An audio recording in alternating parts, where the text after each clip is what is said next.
wazazi, tunazalisha panyarodi, tunazalisha mashoga katika jamii, tunazalisha wezi katika jamii.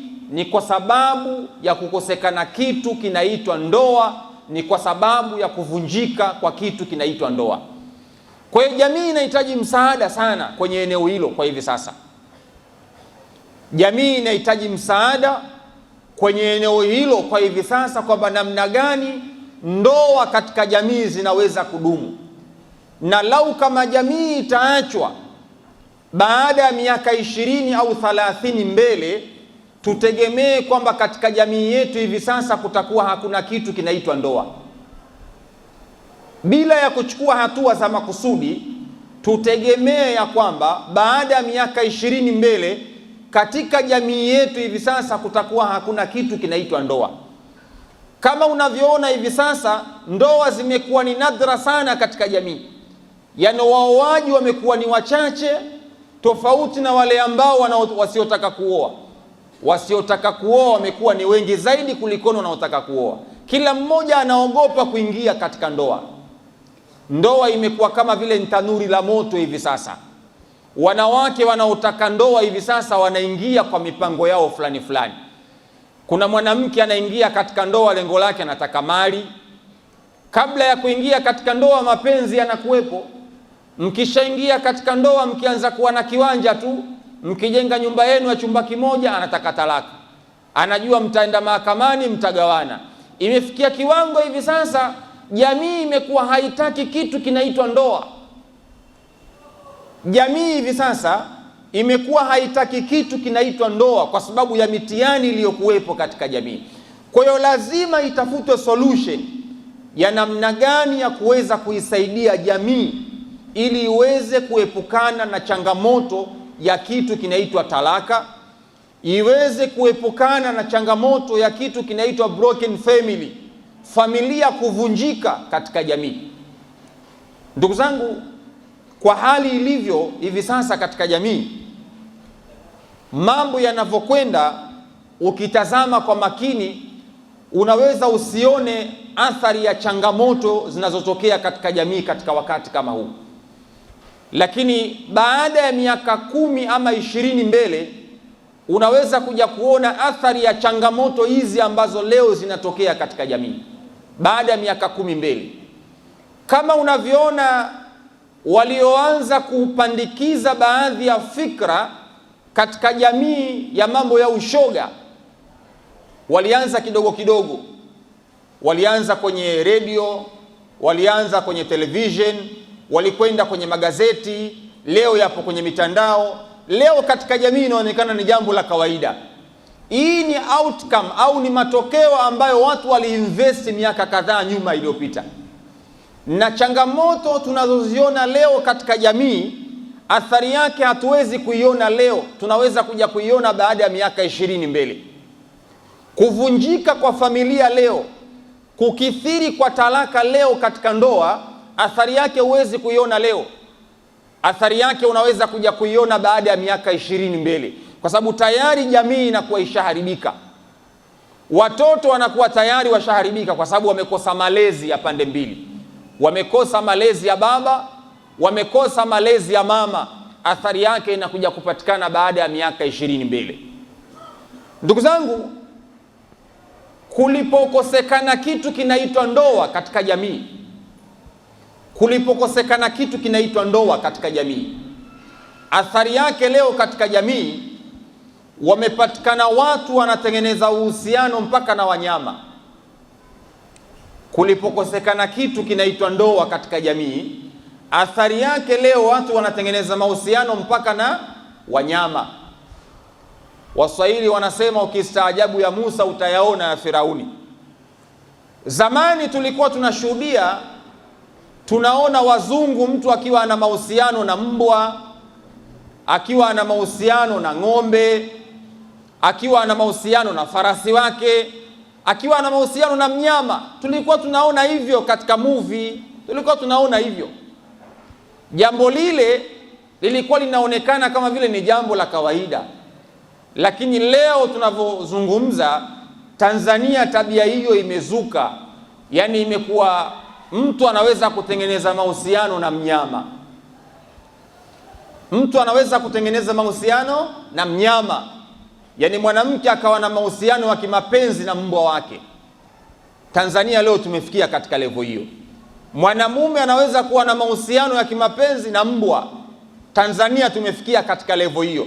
Inawezekana wewe usiyaone hayo, lakini hali ilipofikia leo, jamii ilipofikia leo, kwa kukosekana kitu kinaitwa ndoa, watu wanaweka mahusiano na mbwa. Sasa hili halikuzuka from nowhere. Hapana. Ukizitazama zile herufi za LGBTQ, wale ambao wanaohamasisha mapenzi ya jinsia moja, ukitazama zile herufi zina maana yake, lakini mbele ya zile herufi mwishoni kuna plus. Yani maana yake kuna vitu vinaongezeka kadiri ya siku zinavyokwenda, kuna herufi watakuwa wanaziongeza mbele. Ukisema L, maana yake lesbians, mapenzi ya jinsia moja baina ya mwanamke na mwanamke. Zamani ilikuwa ni jambo ambalo ukiliona unastaajabu, leo ni jambo la kawaida.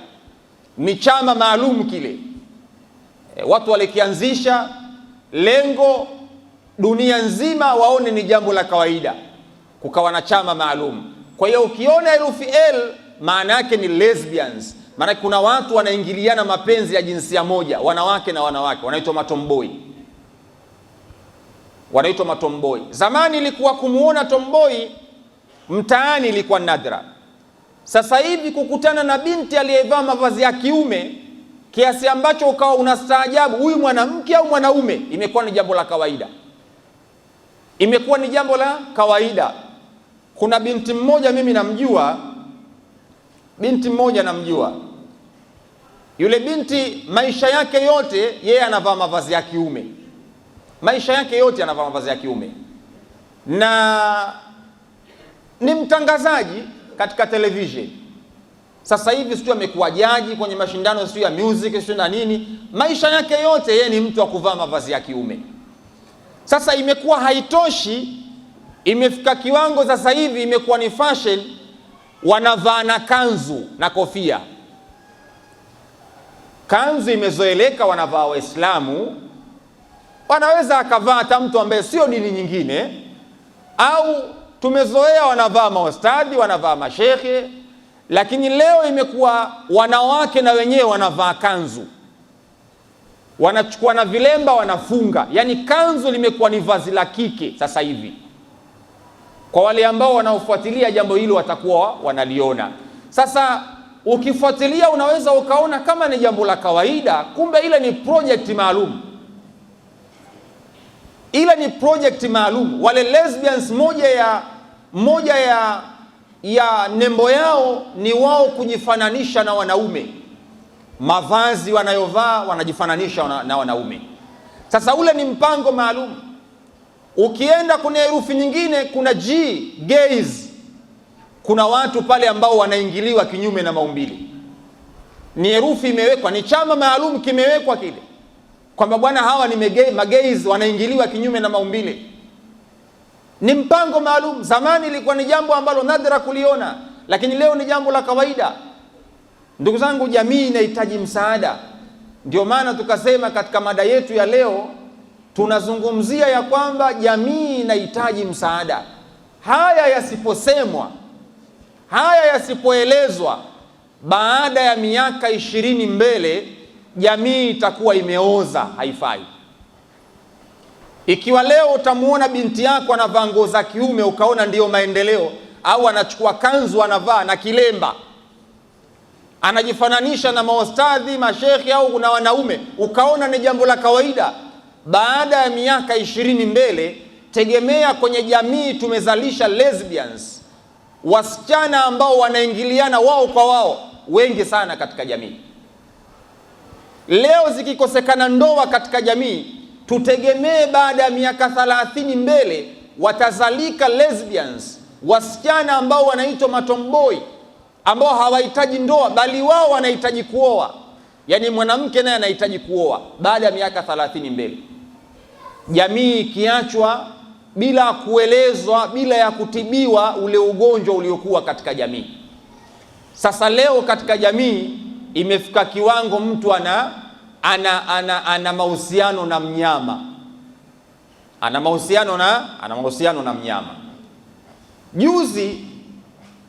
Juzi nilikuwa natazama katika mtandao, nilikuwa na peruzi, ghafla nikakutana na taarifa ya binti mmoja amefiwa na mbwa wake anaitwa Manunu. Yule mbwa aitwa Manunu, yule mbwa kafiwa na mbwa wake aitwa Manunu. Sasa sio tatizo kwamba mimi nina mbwa wangu nikafiwa na yule mbwa wangu, sio tatizo, mbwa amefariki, sio tatizo. Lakini tatizo linakuja ni kwamba yale mahusiano na yule mbwa imefikia kiwango yamewekwa matanga nyumbani, msiba, kwamba kuna msiba, nimefiwa na mbwa wangu, na kwenye ule msiba imewekwa picha kubwa na kitabu cha maombolezo, kwamba watu wanakuja wanaandika pale majina yao na rambirambi wanatoa, kitabu cha maombolezo. Aliyekufa ni nani? Ni mbwa aitwa Manunu. Inna lillahi wa inna ilaihi rajiun. Bali imefika kiwango watu wanakuja kwenye msiba vilio, yani mtu yuko mtaa wa tatu anaanza kuangusha kilio, anakuja kwenye msiba wa Manunu, anakuja kwenye msiba wa mbwa. Dunia imefikia kwenye kiwango hiko, jamii imefikia kwenye levo hiyo, kwamba mtu ana mbwa wake kafiwa, anaweka msiba, anaweka matanga, na anaweka tarehe maalum ya kumzika yule mbwa, na daftari maalum la rambirambi, na watu wanakuja wanatoa pesa, na wengine wanalia machozi aliyekufa mbwa. Jamii imefikia katika levo kama hiyo. Jamii hii ikiachwa, jamii hii isipoelezwa, jamii hii isipoambiwa ubaya na madhara ya haya, ili jambo litaonekana la kawaida, ili jambo la kuwa na mahusiano na mbwa litaonekana leo mnaona ni kawaida mtu kuwa na mahusiano na mbwa, lakini baada ya miaka 30 mbele tutakuja kushuhudia ndoa. Leo tunashuhudia msiba wa mbwa na watu wanakwenda kuomboleza na watu wanalala matanga, mbwa kafa. Baada ya miaka 30 mbele tutakuja kushuhudia harusi ya mbwa, tutakuja kushuhudia mbwa anayekiwa sherehe kajifungua, tutakuja kushuhudia katika nchi hii. Haya yasipoelezwa, madhara na ubaya. Na hii inatokana na watu kukosa misingi ya dini. Hii inatokana na watu kukosa misingi ya dini ya kumjua Allah subhanahu wa ta'ala. Bali inakosekana kitu, malezi. Yakikosekana malezi yaliyokuwa mazuri, mwisho wa siku ndio wanakuja kuzalikana watu kama hawa ambao wanakuja kuleta mambo ya ajabu katika jamii, kitu ambacho zamani hakikuwepo, kitu ambacho zamani ilikuwa haiwezekani. Akatokea mtu akaonekana ana mahusiano na mbwa, ilikuwa haiwezekani katika maisha yetu ya Kitanzania. Sio culture yetu, sio utamaduni wetu, bali ni watu wameamua kutuletea utamaduni huo. Leo limeonekana ni jambo la kawaida.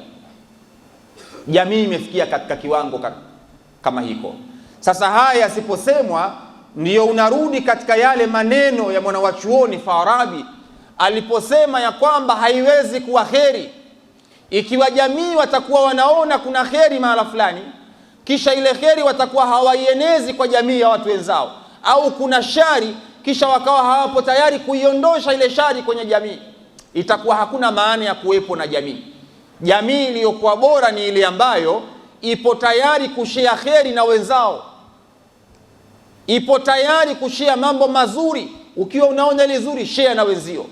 Ikiwa unaona hili ni baya, kataza ule uovu. Katika moja ya sifa ya sisi kuitwa umma bora, sisi Waislamu kuitwa umma bora, ni kwa sababu tunaamrishana mambo yaliyokuwa mema na kukatazana mambo yaliyokuwa maovu. Ndiyo maana tukaitwa ni umma bora, kuntum khaira umma. Mwenyezi Mungu ametuita umma uliokuwa bora. Kwa nini? Ni kwa sababu mnawatoa watu katika uovu na mnawaamrisha watu wafanye mambo yaliyokuwa mazuri. Tukiacha kuyasema haya, kutakuwa hakuna maana ya kuwa na jamii, kutakuwa hakuna maana ya kuwa na viongozi wa dini. Tena ajabu zaidi, wengine wanaokwenda katika matukio kama hayo ni vijana wa Kiislamu,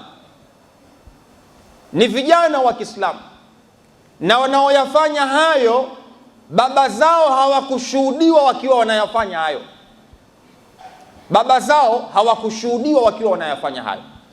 Bali wengine baba zao ni Waislamu wanaotambulika kwamba hawa ni wazee wa Kiislamu, lakini leo watoto wale wanakuja kuwavua nguo wazee wao kufanya mambo ambayo hayapo katika mila ya Uislamu, bali hayapo katika mila ya Utanzania.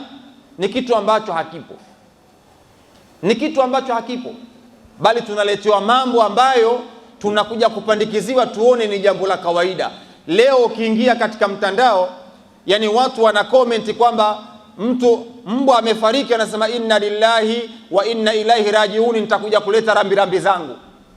Yani mtu na yeye ana comment kwenye ile page ya yule msanii ambaye kafiwa na yule mbwa, anasema nitakuja kuleta rambirambi. Kijana wa Kiislamu, na kweli kesho unamuona anakwenda kusaini kitabu cha rambirambi, anatoa mchango wa msiba wa mbwa. Jamii imefikia kwenye kiwango kama hiko. Bali iliwahi kusikika mtu akiwa anaongea anasema kwamba mimi kwenye maisha yangu faraja yangu ninayoiona ni mbwa wangu. Yani hakumuona Allah kuwa ni faraja, hakuona wazazi wake kuwa ni faraja, wala hakuona ndugu zake kuwa ni faraja. Faraja yake anaona ni ule mbwa wake aliyekuwa naye. Jamii imefikia kwenye kiwango kama hiko. Kwa hiyo jamii inaumwa, jamii inahitaji msaada, kusaidiwa. Ikiachwa jamii inapoelekea, hali itakuwa mbaya zaidi. Bwana Mtume Muhammad sallallahu alayhi wa alihi wasallama, katika moja ya vitu ambavyo alivyokuwa anavifanya kwenye maisha yake ni kuhakikisha jamii inaathirika na tabia yake aliyokuwa nayo. Mtume alikuwa akiathiri jamii aliyokuwa nayo kwa tabia zake. Mtume alikuwa anahakikisha jamii aliyokuwa nayo inabakia kuwa salama. Mtume alikuwa hakubali jamii aliyokuwa nayo akiiona inaangamia. Mtume alikuwa hakubali katika hilo, bali mtume alikuwa akipambana. Mtume alikuwa hapati usingizi ikiwa anaona jamii ipo katika mmomonyoko wa maadili. Mtume aliyekuta jamii ya Makuraishi ipo kwenye hali mbaya, watu walikuwa wakiabudia miungu ya tende, jamii ilikuwa ipo katika hali hiyo. Leo tunashuhudia watu wanafanya mazishi ya mbwa.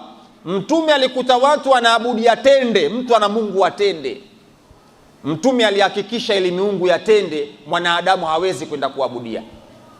Kwa hiyo mmoja ya kazi aliyokuja nayo mtume ni kuhakikisha anaitoa jamii. Ndio maana Allah subhanahu wa ta'ala anasema laqad manna Allahu 'ala al-mu'minin idh ba'atha fihim rasulan min anfusihim yatlu 'alayhim ayatihi wa yuzakkihim wa yu'allimuhum al-kitaba wal hikma wa in kanu min qablu la fi dhalalin mubin. Wakati wa mtume watu walikuwa katika upotevu wa hali ya juu. Haya mnaoyaona leo, mtume alikuja kuyaondosha haya.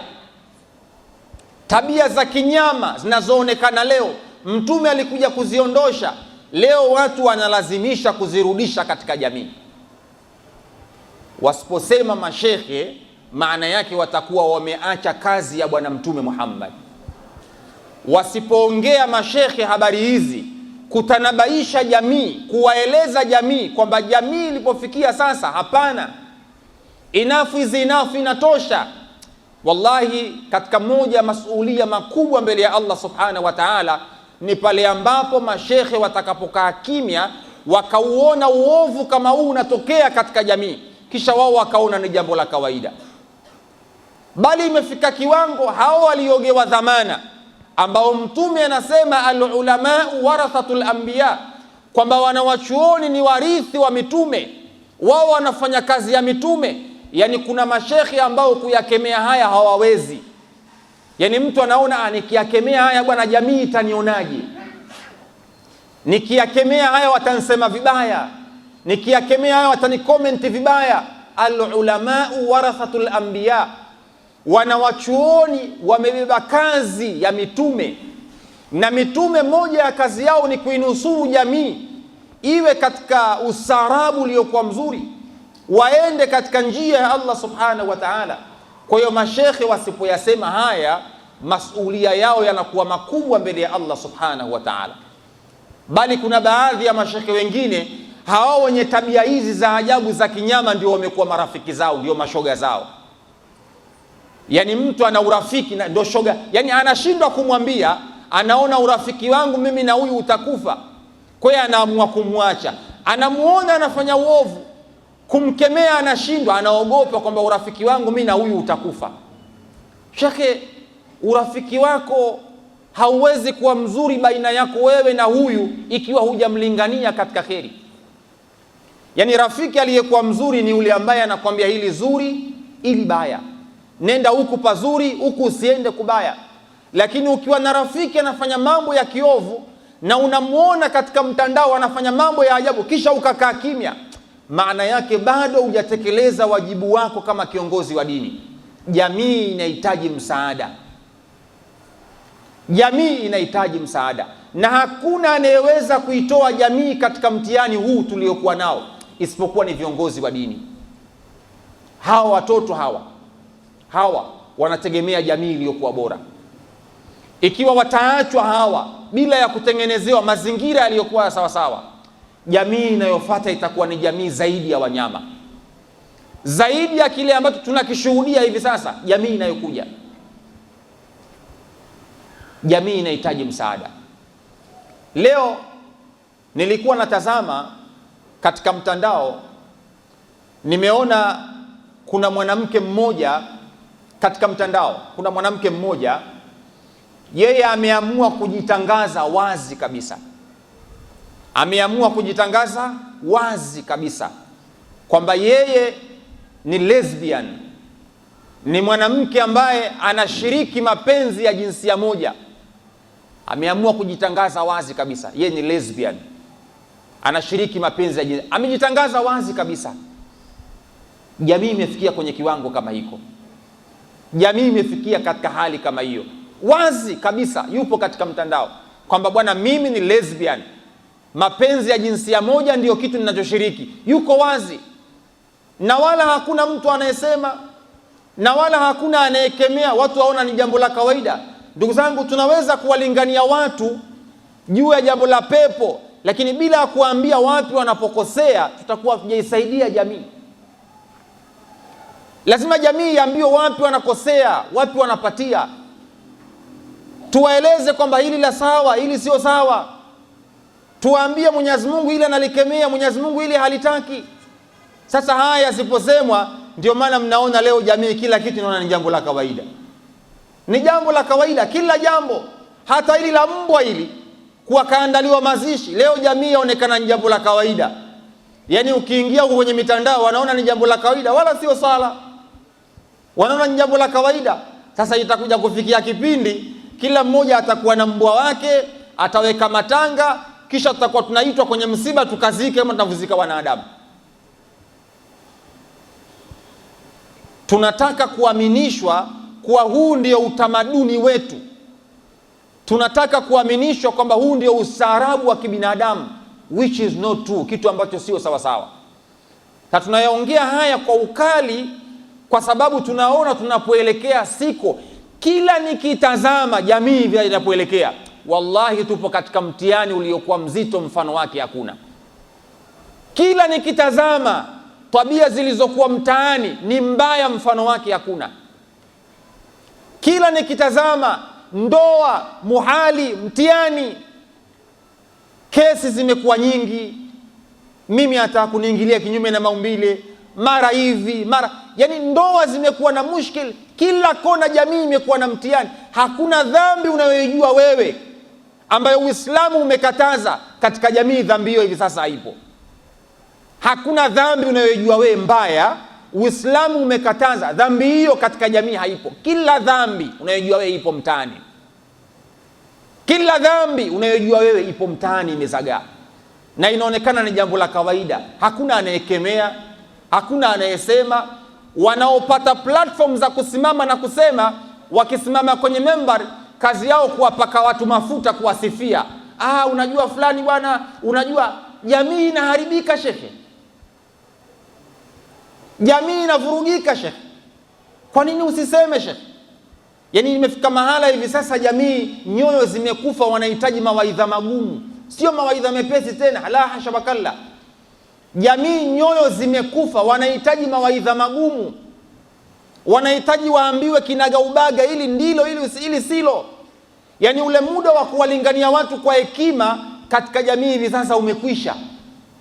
Yaani imefikia mahala hivi sasa ukiongea jambo kwa hekima, watu kwa hekima wanakuona wewe sio ufai katika jamii. Wanakuona wewe sio kiongozi wa dini, wanakuona wewe ufai. Yaani kama vile kumpigia mbuzi gitaa. Jamii inahitaji iambiwe kinaga ubaga kwamba hili ndilo ili silo. Na inawezekana wakati fulani ikawa kuna jambo ni gumu kulisema ukawa unaogopa, lakini ifike mahala lile jambo lisemwe. Inawezekana kuna jambo ukawa unaona ni gumu kulisema unaogopa, lakini ifike mahala lisemwe. Wiki iliyopita wakati naongea habari za ushoga, kuna watu wakanipigia simu wakanambia, "Shekhe wewe uogopi?" Akawa ananiambia kwamba unajua ushoga ni mtandao mkubwa sana. Shekhe, wataanza kukuandama hao, mashoga hao wataanza kukuandama, wengine ni viongozi. Watu wakawa wananipigia simu. Sasa imefika mahala mashekhe wanaogopa kusema jambo ambalo ni baya kwenye jamii kwa kuogopa kwamba na wao watakuja kuradiwa na wale wanaofanya ile dhambi. Imefikia kiwango hiko. Kwa hiyo kuna baadhi ya dhambi mashekhe hawatakiwi kusema, kuzisemea, wakae kimya, waziangalie kama zilivyo. Kwa sababu wakizisema zile dhambi, kuna watu watawaundia magenge ya kuja kuwaradi. Mtu anakupigia simu, "Shehe wewe uogopi bwana, achana hilo jambo bwana." Tena fika mahala mtu anakuonya, "Shekhe hilo jambo achana nalo." Ushoga shekhe. Mtu anaweka msiba wa mbwa shekhe. Yaani hili nalo mashekhe wakaekima wasiseme kwamba ukisema watu watakuradi. Hapana. Moja ya majukumu ya mashekhe ni kuhakikisha jamii inabakia kuwa sawa. Lazima tuyazungumze haya kwa kinywa kipana, kwa sababu ujio wa Bwana Mtume Muhammad ulikuja kumtoa mwanadamu katika upotevu. Ujio wa mtume ulikuja kumtoa mwanadamu katika maisha ya kinyama. Leo tunalazimishwa turudi katika maisha ya kinyama. Aina tatahabuni ya jamaa, tunakwenda wapi? Umma huu mtume kauacha ukiwa salama, ukiwa uko vizuri. Leo watu wanatulazimisha turudi enzi zile kabla ya ujio wa mtume. Dhulma imetawala katika jamii. Wakati ule kabla mtume ajaja, ilikuwa wanaume kuoana baina ya mwanaume kwa wanaume ni jambo la kawaida. Ilikuwa hivyo kabla mtume ajaja. Ilikuwa hivyo.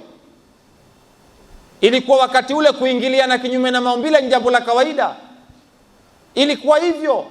Wakati ule ilikuwa mwenye nguvu ndio ana haki wakati huo kabla mtume ajaja. Mtume alipokuja alikuja kuyaondosha yote haya. Ndio maana sisi tukawa ni umma bora kwa sababu ya Bwana Mtume Muhammad sallallahu alayhi wa alihi wasallam. Mtu mmoja aliniuliza swali akanambia, "Shekhe, sisi dhambi tunazofanya kuna baadhi ya watu waliangamizwa. Kwa mfano wakina Luti waliangamizwa kwa dhambi ya liwati. Liwati waliangamizwa. Leo liwati inafanyika tena iko wazi mpaka mitandaoni, mpaka uvunguni liwati imeenea. Mbona hatuangamizwi? Mbona hatuangamizwi?" Jawabu langu nikamwambia ni kwa sababu ya Bwana Mtume Muhammad. Yaani tunashindwa kuadhibiwa na Allah, na sio kama Mwenyezi Mungu anashindwa kutuadhibu. Mwenyezi Mungu hashindwi kutuadhibu kama alivyoadhibu watu wa kaumu ya Nabii Lut, anaweza. Lakini ma kana Allahu liyuadhibahum wa anta fihim wa ma kana Allahu muadhibahum wa hum yastaghfirun. Mwenyezi Mungu hakuwa ni mwenye kuadhibu watu hali ya kuwa mtume yupo kati yao. Yani salama, nusra tunaipata kwa sababu ya Bwana Mtume Muhammad. Sisi ni umma bora kwa sababu ya Mtume. Ndio maana leo mnaona majanga mengi yanatuepuka kwa sababu ya Bwana Mtume Muhammad. Lakini kimsingi hakuna dhambi tunayofanya watu waliopita ambao hawakuifanya dhambi hiyo. Tunarudi katika unyama ambao Mtume alishauondosha.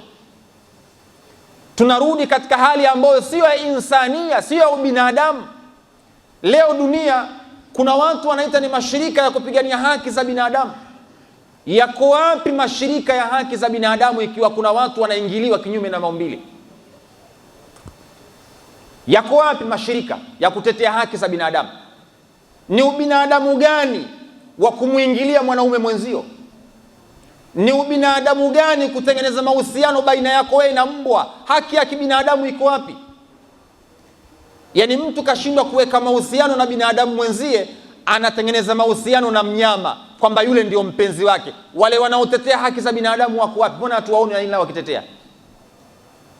Tulichokuja kugundua sio kutetea haki za binadamu, bali ni watu ambao wamekuja kupokonya haki za wanadamu. Na ndio maana hakuna dini ambayo imekuja kutetea haki ya mwanadamu kama dini ya Uislamu.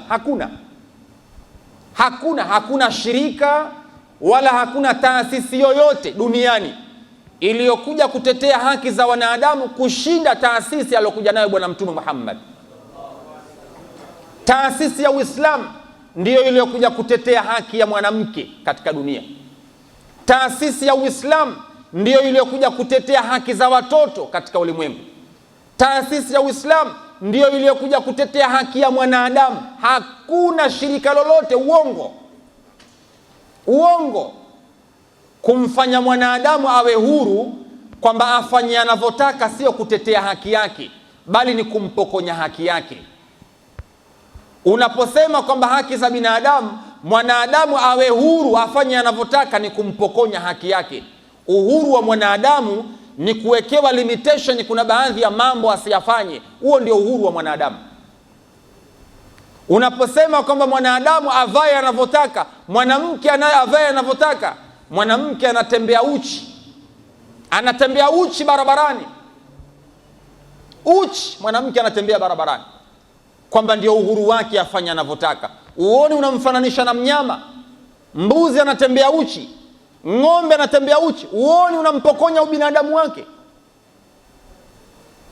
Ya ayuha nabiyu qul li azwajik wa banatik wa nisa'il mu'minin yudnina alayhinna min jalabibihinna dhalika adna an yu'rafna fala yu'dhaina.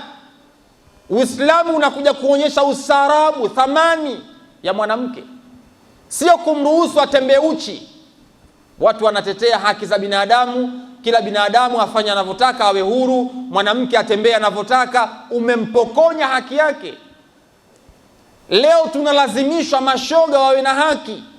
Haki gani? Huyu kaumbwa ni mwanamume, hakuumbwa kuingiliwa, kitendo ambacho hata mbwa hawezi kufanya. Mbwa hawezi kufanya kwa mbwa mwenzie. Leo mnakuja kutuaminisha kwamba ni haki yake mwanadamu afanye anavyotaka. Hakuna taasisi yoyote, hakuna NGO yoyote duniani iliyokuja kumpa haki mwanadamu isipokuwa NGO ya Uislamu. Weza watakubali au watakataa, isipokuwa zimeundwa kuja kupokonya haki za wanadamu, sio kutetea, kupokonya haki za wanadamu. Kabla ya Uislamu tulikuwa tunashuhudia wanawake walikuwa hawaingii katika mirathi, walikuwa hawarithi. Uislamu umekuja kumpa haki mwanamke kuingia katika mirathi. Ni nani aliyekuja kumtetea mwanamke kama sio Uislamu? Leo katika mitandao watu wanakaa uchi, inaonekana ndio uhuru katika mitandao. Mtu anapiga picha akiwa tupu, mtu anarekodi video akiwa tupu, anachukua anaweka kwenye mtandao, inaonekana ni uhuru wake. Subhanallah. Ndugu zangu, jamii inahitaji msaada. Jamii inahitaji kusaidiwa, kutolewa katika fikra hizi ambazo wanapandikiziwa na watu. Hii ni project maalum watu wanaipandikiza kwenye fikra za watu. Leo unaona ni jambo la kawaida kwa binti kutembea uchi. Zamani ilikuwa haiwezekani. haiwezekani. Binti akatoka amevaa kimini mtaani, ilikuwa haiwezekani. Miaka ya 90, 80 kuja chini tu hapa, ilikuwa haiwezekani. Binti akitoka na suruali mtaani, mtaa mzima watamshangaa, huyu ni mtoto wa nani? Ni mtoto wa nani huyu? Mtaa mzima utamshangaa. Leo tumepandikiziwa fikra, mtu anatembea na kimini hapa, hakuna mwanadamu aliyekuwa anajali tena. Tunaonyeshwa kuwa ni maisha ya kawaida, tunaaminishwa hivyo. Tunapokonywa zile haki za wanadamu, tunaletewa mambo ambayo sio ya ubinadamu. Jamii inahitaji msaada, na hasa kusaidiwa kwenye upande wa kifikra. Wa magharibi, vita wanayopigana hivi sasa wanaita ni vita vya kifikra, battle of mind, vita vya kifikra. Yani wanakutengenezea fikra ya aina fulani ili wakuharibu wewe na kizazi kinachokuja. Sasa hivi hawatumii nguvu kubwa. Nguvu sasa hivi wanayotumia ni kwenye fikra zako. Kuna kitu wanakizoesha kwenye fikra yako, mpaka unaona ni kawaida, unazoea kukiona kile kitu. Zamani ilikuwa kuona paja la mwanamke unashtuka, unasisimka. Leo imekuwa ni jambo la kawaida. Na ukiona wala ustuki tena. Yani maisha hayo yamekuwa ni ya kawaida, yamekuwa ni maisha ya kawaida. Zamani ilikuwa kuwaona wanawake wanajiuza, ilikuwa ni issue. Tumeaminishwa. Leo imekuwa ni jambo la kawaida, mpaka kwenye mtandao watu wameweka website maalum, watu wanajiuza. Jamii inahitaji msaada, jamii lazima isaidiwe, na isaidiwe hasa kwenye upande wa kifikra, kwamba namna gani wa magharibi wanajaribu kutupandikizia fikra za ajabu kwenye vichwa vyetu. Leo shule hizi, unaweza ukamchukua mwanao ukampeleka kwenye shule ambazo sio za Islamic, za seminari za Islamic, ukampeleka kule akienda anakwenda kukutana na watoto ambao malezi yake alipotoka kule nyumbani kwake, mtoto kashaharibika tayari. Anakuja mtoto shuleni boarding, anakuja kukaa tayari kashakuwa tomboi.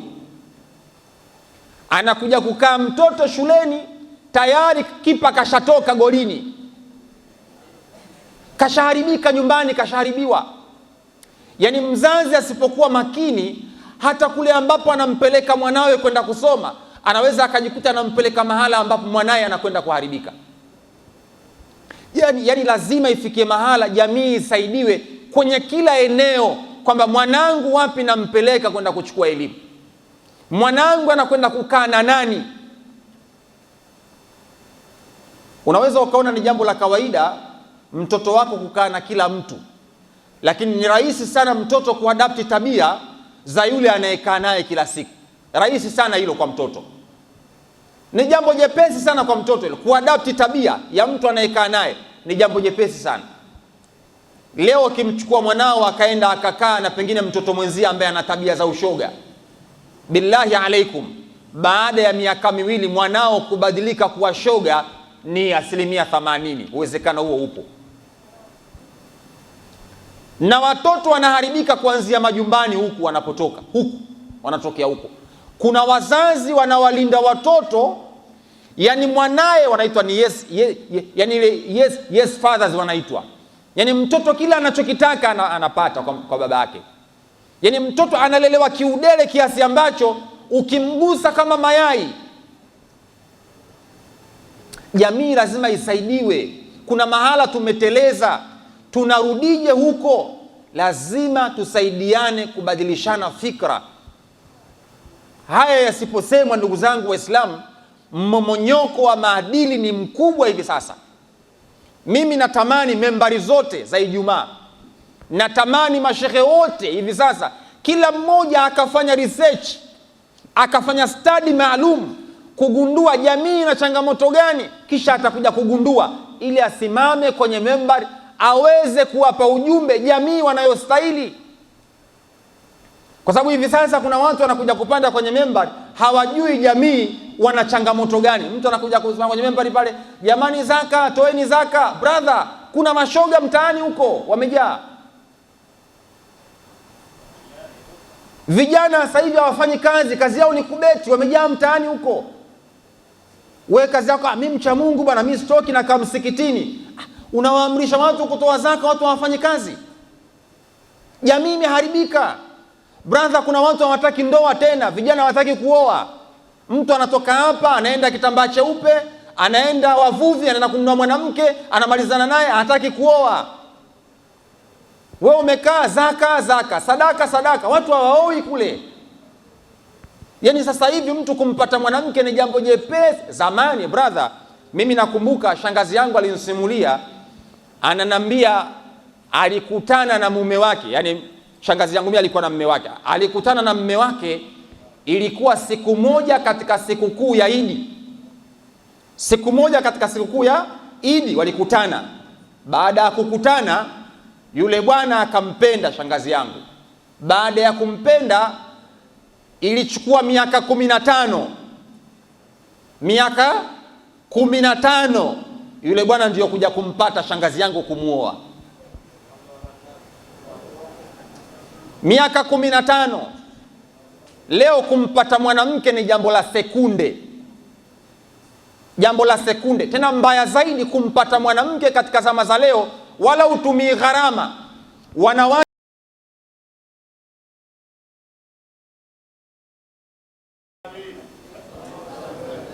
sizungumzi mamilioni, malaki, la hasha wakalla. Jamii yetu hivi sasa leo kumpata mwanamke 2000. Yaani ukienda Tandale kuna mtaa unaitwa mtaa wa Kaitaba. Ukienda huko mwanamke 2000.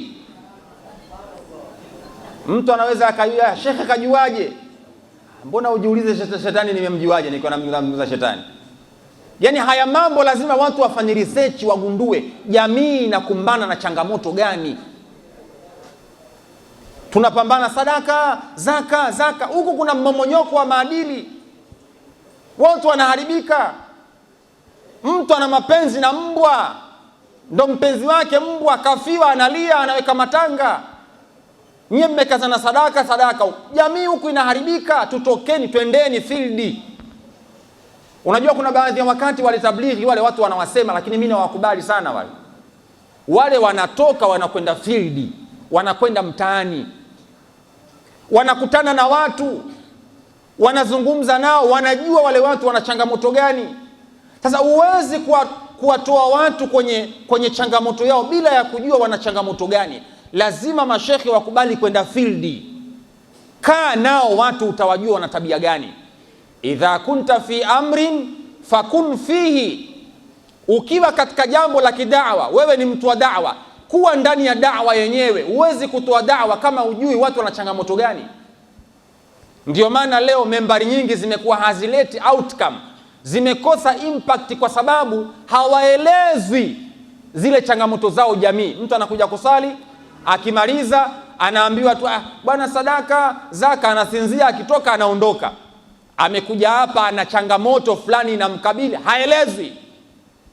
Jamii inaharibika, haelezi. Nini afanye, haelezi, anaondoka. Mwisho wa siku tunabomoa jamii. Jamii inahitaji kusaidiwa, na hakuna anayeweza kuisaidia jamii isipokuwa ni viongozi wa dini. Hakuna anayeweza kuisaidia jamii. Mzazi ahakikisha anamlea mwanawe katika mazingira aliyokuwa ya sawasawa. Tusipofanya haya majukumu haya, masulia yetu yatakuwa ni makubwa mbele ya Allah subhanahu wa ta'ala. Tunalo la kumjibu Allah subhanahu wa ta'ala. Wewe fuatilia mada nyingi za mashekhi wanaogopa kuzungumzia ushoga. Fuatilia, wanaogopa kuzungumzia mapenzi ya jinsia moja. Fuatilia, watu wengi sasa hivi wanaogopa kuzungumzia zinaa. Yaani hizi mada ukikaa uzisikii hizi katika masikio ya watu. Fuatilia, mashekhe wengi wanaogopa kuzungumzia kubeti. Kuna watu wanaogopa kuzungumzia mapenzi na wanyama. Kama hivi mtu ana mapenzi na mbwa, mbwa wake ndo mpenzi wake, watu wanaogopa kuzungumza. Yaani kuna mada fulani soft hivi ndio watu wanazungumza hivi. Mabwana, jamii imekufa. Jamii imekufa. Mimi na nyinyi ni mashahidi, mimi na nyinyi ni mashahidi. Hatuzungumzi haya pengine tunazungumza hadithi za kusadikika, hapana. Tunayazungumza haya kwa sababu mimi tunayaona mtaani, tunayaona.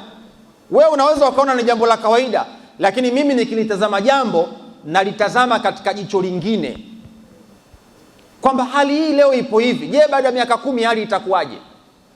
Kama unavyoona leo watu hawataki kuwapeleka watoto zao madrasa, mimi hili silitazame katika mtazamo huo tu. Natazama baada ya miaka 50, maana yake mashekhi watakuwa hawapo katika nchi hii. Natazama katika jicho hilo, kwamba leo unavyoona jamii haipeleki watoto madrasa, ninachotazama ni kwamba hawa mashekhi waliokuwepo, wakina Sheikh Juma waliokuwepo leo, baada ya miaka 50 hawa hawapo. Kwa sababu Sheikh Juma ukimtafsiri sasa pengine kama kaishi sana, miaka yake mingi sana mbele 20, lazima arudishe namba, lazima arudishe. Je, akiondoka kuna nani? Kwa hiyo wakiondoka mashekhe hao baada ya miaka 50 mbele, mashehe hamna katika jamii, Uislamu utaendaje? Kwa hiyo unapotafsiri mambo kwenye jamii, ya tafsiri katika mtazamo mpana. Je, baada ya miaka 50 hali itakuwaje? Haya mnayoyaona leo katika jamii, haya mnayoyaona leo, chukueni haya maneno yangu, na kwa kuwa media hizi zina rekodi vipande hivi, pengine kizazi kinachokuja sio tutakuwa hatupo, lakini kipo kizazi kitakuja kushuhudilia haya. Leo mnaona wanawake wanajiuza mitaani, itafika mahala watu watakuwa wanafanya mapenzi hadharani, mapenzi hadharani watu watakuwa wanafanya, na mtu mwingine atakuwa anapita huyo, wala hakuna anayejali, hakuna. Leo mnashuhudia watu wanavaa vinjunga, wanawake mapaja yako wazi. Zama zinazokuja watakuwa wanavaa bikini na chupi mtaani, na wala hakuna mtu ambaye atakuwa anajali. Yani kila kitu kinakwenda kwa process. Huu ni mchakato, unakwenda mpaka unakaa sawa. Jamii inahitaji msaada, lazima tuisaidie jamii kwenye kila nyanja. Hatuwezi kuiacha. Al-insanu madaniyu bitabi'i, tumeumbwa tuishi kijamii. Huwezi kwenda kuishi mbinguni, huwezi kwenda kuishi ardhini, tunaishi kwenye jamii hii. Kwa hiyo lazima tukubali kuisaidia jamii. Hali ni mbaya Waislamu, hali ni mbaya. Mimi na mtoto wangu mdogo wa miaka mitatu, mtoto wangu mdogo wa miaka mitatu, wallahi ukikaa naye mambo ambayo anayokwambia, anavyozungumza, utajua kwamba jamii inahitaji msaada. Mtoto mdogo yupo chekechea, anasoma kindergarten. Ukikaa naye maneno anayokwambia utagundua wazi kwamba jamii inahitaji msaada. Mdogo, miaka mitatu, mdogo. Zama zilizopita mtu ana miaka 10 ana struggle kuongea. Sasa hivi mtoto ana miaka mitatu, kila neno unaolijua wewe analo, kila aina matusi unaoyajua wewe, mtoto wa miaka mitatu matusi anayo. Ndugu zangu, jamii inahitaji msaada, sio ya kuachwa hii jamii. Lazima iambiwe wapi tunapatia na wapi tunakosea.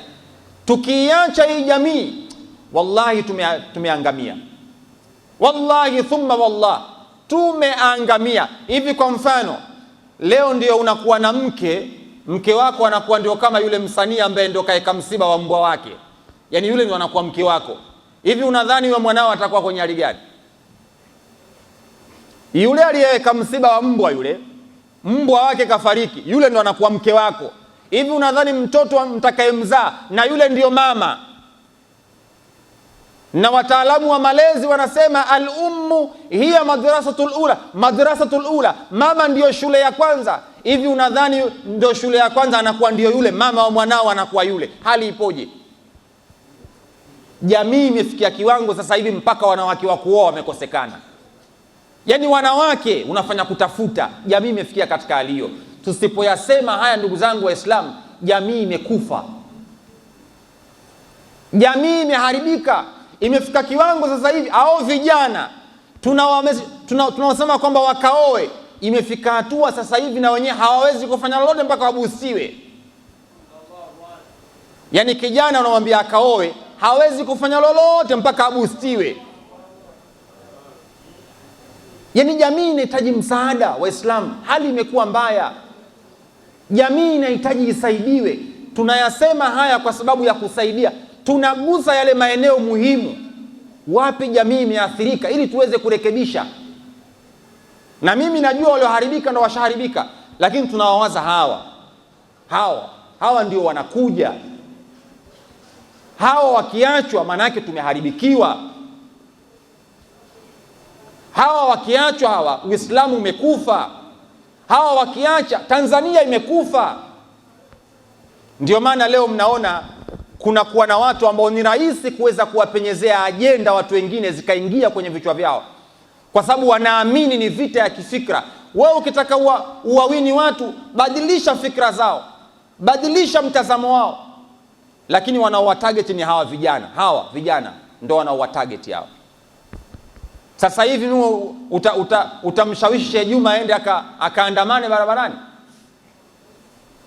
Utanishawishi mimi nende nikafanya vurugu barabarani? Uweze kunishawishi kwa sababu najua. Lakini sasa hivi watu wanawatarget hawa.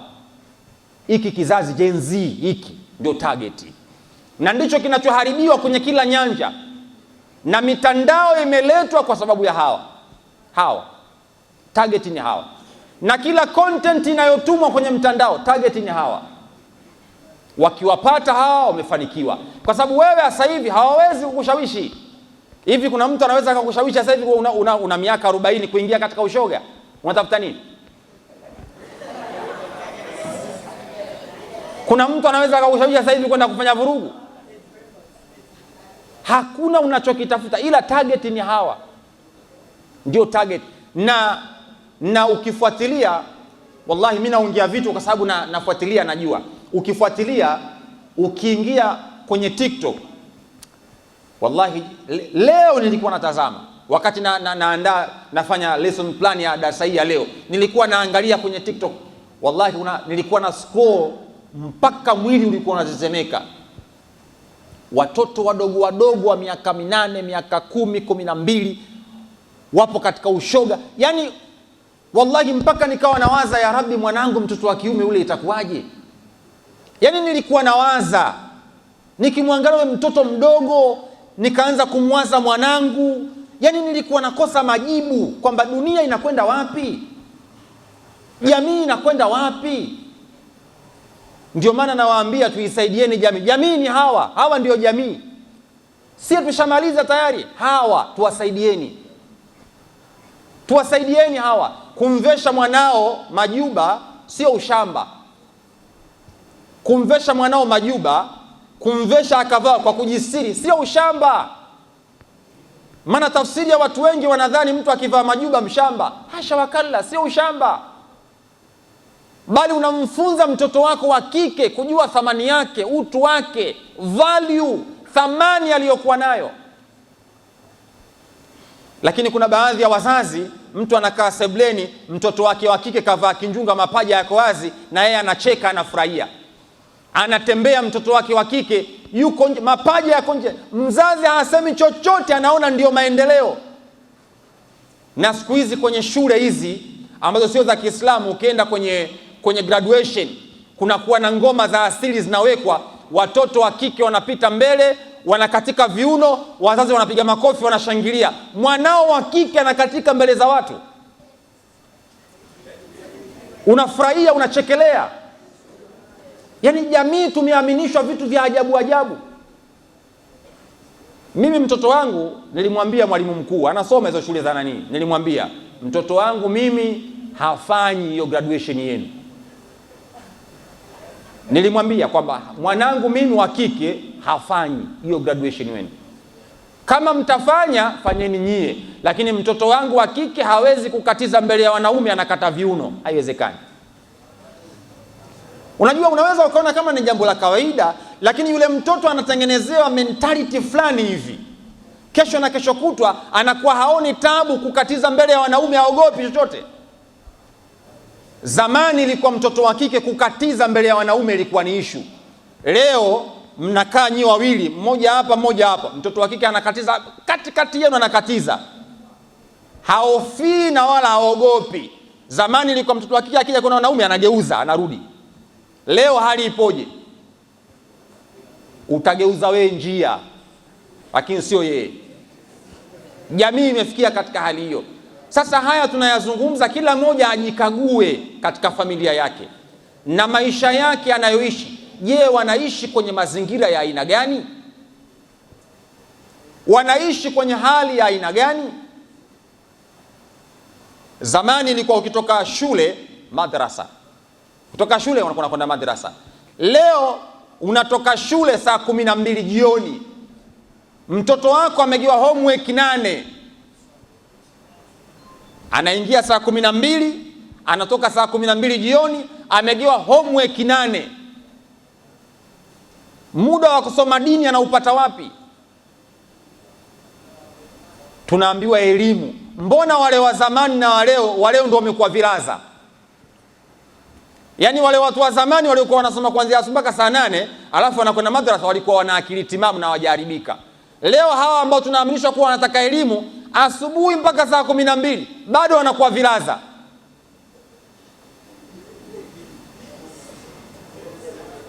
Wao ukitaka kulijua hilo, nitoe mfano, nimnyanyue mtu mmoja tu hapa, nimtajie tebo ya 10 tu hapa, alafu uone. Tebo ya 10 tu uone. Zamani ilikuwa mtu anaweza kuhifadhi tebo, lakini sasa hivi vichwa vimekufa. Hiyo ndio hali ilivyo. Kwa hiyo watu wanaaminishwa, watu wanalishwa, wanatengenezewa mentality. Watoto hawasomi dini. Unakuwa mwanangu atakawe engineer, mwanangu atakawe lawyer. So after kuwa lawyer, nini kinafuatia? Mwanao kashakuwa lawyer, sawa. Nini kinafuatia?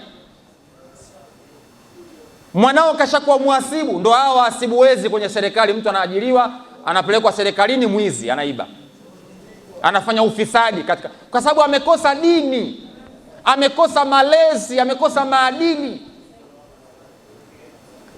Yaani kama una mtoto wako, hakikisha brother anasoma dini, hata kama ikiwa ni lisali moja, hakikisha anasoma dini. Yaani kuna mfumo fulani tumeletewa, watoto wetu wakose muda wa kusoma dini, wakose kabisa kabisa, wakose huo muda. Shuleni ukienda kule, kuna kipindi cha ujanja cha kipindi cha dini, dakika 45 kimewekwa kwa wiki mara moja, cha ujanja. Alafu mwalimu wa dini anakuwa mmoja, madarasa yako 6, anafundishaje dakika 45? Yaani kimewekwa kiujanja. Sasa hii haiwezi kuwa sawa sawa. Lazima tukubali kuisaidia jamii, ndugu zangu Waislamu. Lazima. Tukiiacha jamii tumepotea. Tukiiacha jamii tumeharibikiwa. Tutegemee bomu kubwa katika maisha yanayokuja huko mbeleni. Kubwa tutegemee katika maisha yanayokuja huko mbeleni. Litakuja kulipuka, tutakuwa hatuna watoto tena na hali itakuwa mbaya. Leo unavyoona kuna janga la watoto kutokuwahudumia wazee wao. Yaani mtoto amhudumii baba yake, amhudumii mama yake. Kizazi kinachokuja bila kuwafundisha dini, ndo hali itakuwa mbaya zaidi. Hali itakuwa mbaya zaidi. Leo unaongea na mwanao wa kuogopi. Leo unaomba mwanao fanya hivi afanyi, anakukaidi. Zama zinazokuja hali ndo itakuwa mbaya zaidi. Lakini kizazi chetu, na nyinyi mnakumbuka watu wazima, zamani baba yako alikuwa akikwambia jambo, sio kukwambia, alikuwa akifanya unakuwa kashairi, baba akasema nini. Ilikuwa inafika mahala baba akikukata jicho tu, unajua hapa leo kimenuka hapa. Mzee hataki hili jambo. Ilikuwa akija mgeni, mzee akigeuka tu hivi, unajua hapa nyanyuke hapa. Lakini leo anakuja mgeni, mkata jicho mwanao, muangalie kama atanyanyuka. Yaani dunia imefikia hapo. Jamii imefikia hapo. Anakuja mgeni, zamani ilikuwa mtoto hawezi kumparamia mgeni, wala hawezi kumpiga makofi mgeni, kosa la jinai ilikuwa. Leo hali ipoje? Mtoto wangu mimi na wewe, hali ipoje? Mtoto wangu mimi na wewe, hali ipoje? Anakuja mgeni pale, anakula makofi mpaka anaondoka. Pigwa makofi na mtoto, yani mtoto usimpige wewe, mwache. Yani watoto aina ya malezi. Hivyo ndivyo jamii imefikia huko leo. Sasa haya yasiposemwa, ndugu zangu Waislamu, jamii itakuwa haiwezi kutengemaa. jamii inahitaji kusaidiwa, na Mtume alikuja kuitengeneza jamii, kuja kuishepu jamii ikae katika mwenendo uliokuwa sawa sawa. Ndio maana unaona Fatima alikuwa ni binti, alikuwa mzuri, alilelewa kimaadili, alikuwa yupo sawa. Ali alikuwa ni mtu aliyekuwa mzuri, aliyekuwa jasiri, alikuwa sawa sawa, kwa sababu walilelewa katika mikono ya Mtume Muhammad. Malezi ya Mtume alikuwa ni malezi ya sawa sawa. Sasa malezi yale ndiyo malezi ambayo yatakiwa sisi tuishi. Hatuwezi kufikia 100%, 100%, lakini at least kuna baadhi ya vitu tuchukue kwa Mtume tuweke kwa wanetu, tuchukue kwa Mtume tuweke kwenye familia zetu, angalau pengine tutaweza kuisaidia jamii. Lakini lau kama tukiacha, tukiona ni ushamba, manake leo ukiwa na dini unaonekana ni mshamba, dini unaonekana ni mshamba, dini ukiwa nayo unaonekana ni mshamba. Yani kwa mfano ukiwa unavaa kanzu unaswali, jamaa siku hizi bwana kaishiwa yule, jamaa mshamba, yani unaonekana ni mshamba ukiwa una dini. Lakini unaonekana mjanja kwenye majumba starehe, klabu nini, unaonekana ndio mjanja. Hapana brother, ujanja ni kuwa na dini, ndio ujanja. Lakini leo jamii inaaminishwa mjanja ni yule ambaye hana dini, yule mwenye dini anaonekana mshamba. Ndio maana leo mtu akienda kuoa mahala aulizwe habari ya dini yake. Mtume anaelekeza mtu akija kuoa, muulizeni kwanza dini yake. Mkiridhika na dini yake na tabia yake muozesheni. Asa hivi mtu aulizwi dini wala aulizwi tabia. Asa hivi watu ukienda kuoa wanakuangalia, baba unafanya kazi wapi? Yani swali la kwanza wanaangalia una begi? Yani kama begi una upewi mke. Jamii imefikia katika hali, yani hawajali dini, wanachoangalia mzigo unao. Mwisho wa siku anaolewa binti yako, anakwenda kule, ndoa haidumu hata miaka, sababu kaolewa na mtu ambaye hana dini, kaolewa na mtu ambaye hana dini. Mimi kuna mtu mmoja niliwahi kumwambia, binti yangu mimi hajafikia umri wa kumuozesha, lakini ukifikia umri wa kumuozesha, yule anataka kuoa, sio mtu umemshenga, sio mshenga. Yani we mwenyewe uje tuonane uso kwa macho. Kipimo cha kwanza kitakuwa ni dini, yani dini yako, kiwango cha dini yako, sio kwa uwe shekhe ustadhi, la, yani una practice yale mambo yako ya Uislamu. Yani uweze kumchukua binti yangu ukampeleka kwako hali ya kuwa wewe uswali. Yani moja ya kigezo cha kukosa mke, mtu akiwa aswali usimpe mke. Yani akija mtu aswali usimpe mke, na sheria ya dini inaruhusu. Yani mtu kaja, bwana mimi unaona swali aswali, au unamwona mjanja tu anakuja kuswali kimipango ataka mke, usimpe. Na Uislamu unaruhusu hivyo. Sasa akiwa anakuja mtu, mtazame dini yake. Huyo mtu nampa binti yangu, je, mazingira yake yapoje? Anaweza kwenda kukaa naye katika mazingira ya dini? Usiende ukampa mtu binti yako akarudi binti yako akawa anavaa vinjunga. Umempa mtu binti yako akiwa anavaa hijabu, anarudi binti yako anavaa vinjunga. Mtu akija, jambo la kwanza mtazame. Lakini dunia leo haitazami dini, kwanza wanatazama ana begi. Ndio maana leo inafika mahala mtu ukienda mahala, wewe unafanya kazi gani? Kazi yangu mimi ustadhi wa madrasa. Watu wanaanza kushauriana, atampa nini huyu bwana? Atakula idhaja mwanetu? Yani watu wanaanza kuulizana, atakula idhaja mwanetu? Shekhe, upati mke, upati mke. Mimi nina ushuhuda wa jambo hilo, mke upati. Haya tunayoyazungumza sio hadithi za kusadikika, mke upati. Kwa sababu gani? Anawaza huyo ustadhi wa madrasa huyo, ada ya watoto 200 kwa wiki, watoto wako 80, hivi 200 mara 80 shilingi ngapi? Ataweza kunihudumia kweli huyu? Shekhe, upati mke, upati mke. Na kama utampata mke, basi wachache katika Mwenyezi Mungu waliowateua. Lakini wengi wao wanatazama nitaishije, anatazama nitavaaje, maisha yangu yatakuwaje. Ndio dunia leo ilipofikia hapa. Inshallah.